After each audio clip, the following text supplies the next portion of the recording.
Hôm nay mình sẽ giới thiệu về các bác cái sửa sạc xe điện. Cái này là có người ta nhà sửa hộ cái sạc xe điện. Thì mình thì cũng không phải học về điện tử chuyên sâu, chỉ gọi là biết sơ qua thôi. Đấy. Cái phần sạc này thì nó chia làm hai phần. Phần này là phần công suất đầu vào điện là 220V. Đấy, cái này là 220V này.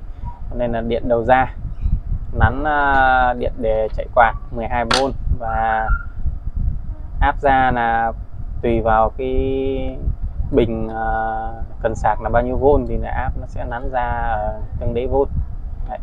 Thì cái tình trạng của cái sạc này là nó sẽ không lên đèn đấy nhé.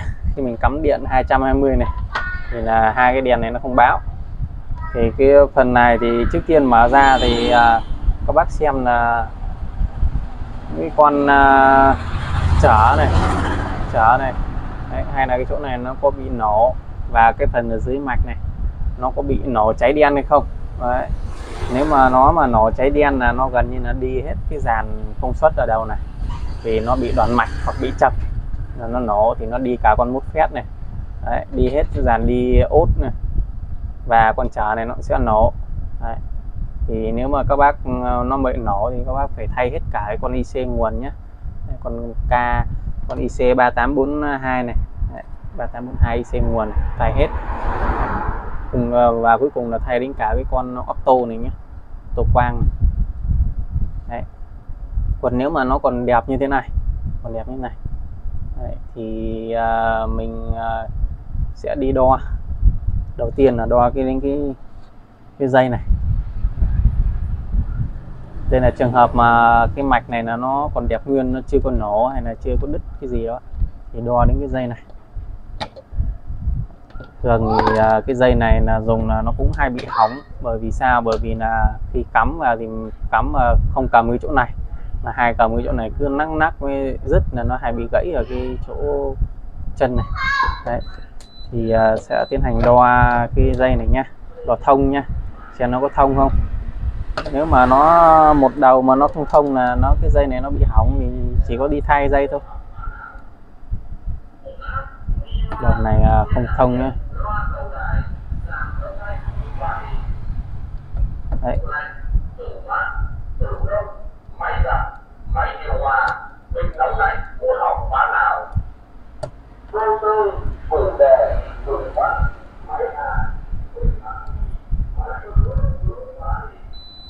Đấy, như vậy là nó bị hỏng mất một đường.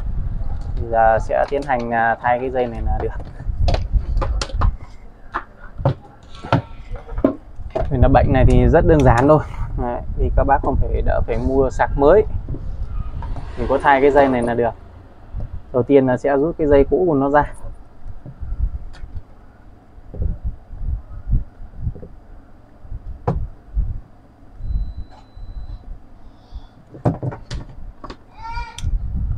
Rồi, bây giờ mình sẽ thay dây khác vào nhé. Cái này là điện AC nên là không cần phải hàn đúng màu dây đâu. Chỉ có điện DC đầu ra thì mới cần hàn đúng cực nhé.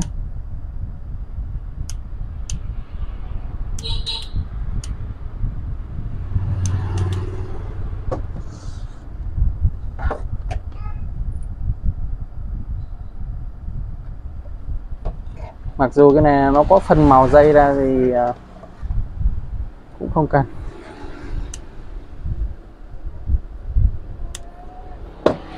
Mỗi hàn thì cần phải là chắc và sáng đẹp. Nói chung là cũng phải dùng một cái thiếc và cái mỏ hàn nó chuẩn. Đấy, đã hàn xong. Bây giờ mình sẽ cắm thử nhé. Rồi, đây là cái sạc nó đã lên điện đây. Đèn đỏ và đèn xanh đã lên. Như vậy là đã ok nhé. Sạc đã sống nhé. Đấy, chỉ có hỏng mỗi cái dây nguồn đầu vào thôi, không có hỏng gì nữa. Rồi, chúc các bạn thành công.